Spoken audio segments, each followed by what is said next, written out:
সোমবার মঙ্গলকোটের ভাল্লো গ্রাম পঞ্চায়েতের খেরুয়া গ্রামের ক্ষেত্রপালতলা থেকে প্রাচীন দুটি বিষ্ণু মূর্তি চুরির ঘটনা এলাকায় চাঞ্চল্য। কে বা কারা ভোর রাতে দুটি বিষ্ণু মূর্তি চুরি করে নিয়ে যায় বলেই অভিযোগ গ্রামবাসীদের।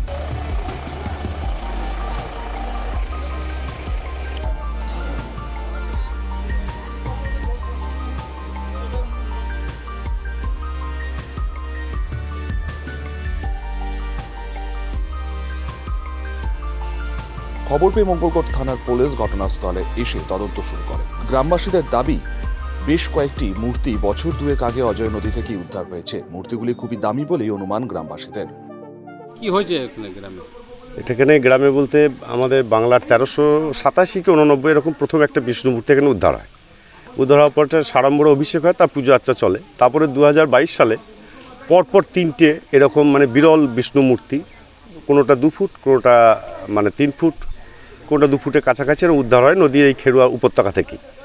তো আমরা সঙ্গে সঙ্গে প্রশাসনকে জানাই, প্রশাসন আসে, একটা মূর্তি মঙ্গলকোট থানা নিয়ে যায়। বাকি দুটো মূর্তি গ্রামের মানুষ মন্দিরেই রেখে পূজা আর্চা করছিল। গতকাল রাত্রে কে বা কারা ওই দুটো মূর্তিকে চুরি করে নিয়ে গেছে।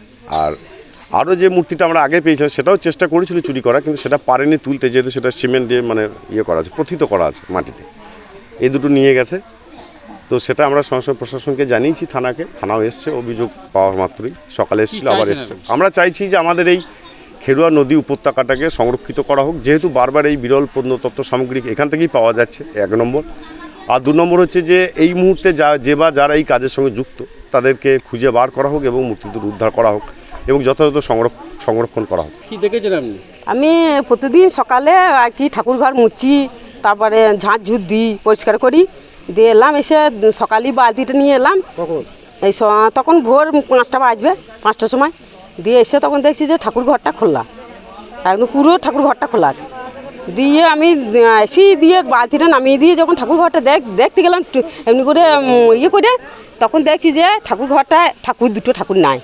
একবার ঠাকুর একদম চুরি করলিয়েছে। তখন চুরি করলিয়েছে, এইবারে এক দাদা পাড়ার লোককে দিয়ে সবাইকে ডাকছি যে দেখো সে নারায়ণ দুটো চুরি হয়ে গেছে গো, তাই বললি। দিয়ে সবাই গ্রামের লোক সব বেরিয়ে এলো একে একে, যে সবাই বললো। দিয়ে তারপরে আমাদের এখানে যে সদস্য দেবুধারা, ওকে আবার ফোন করলো যে এই ব্যাপার, আমাদের এখান থেকে দুটো ঠাকুর চুরি হয়ে গেছে।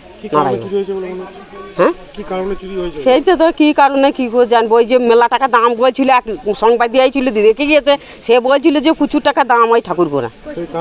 হ্যাঁ, সেই কারণেই চুরি হয়েছে। যাতে আগামী দিনে চুরি না হয় মূর্তি, সে কারণেই তারা এলাকা সংরক্ষণের দাবি জানাচ্ছেন। তবে কে বা কারা চুরি করেছিল এই মূর্তি দুটি তা নিয়ে এখন তদন্তে নেমেছে মঙ্গলকোট থানার পুলিশ।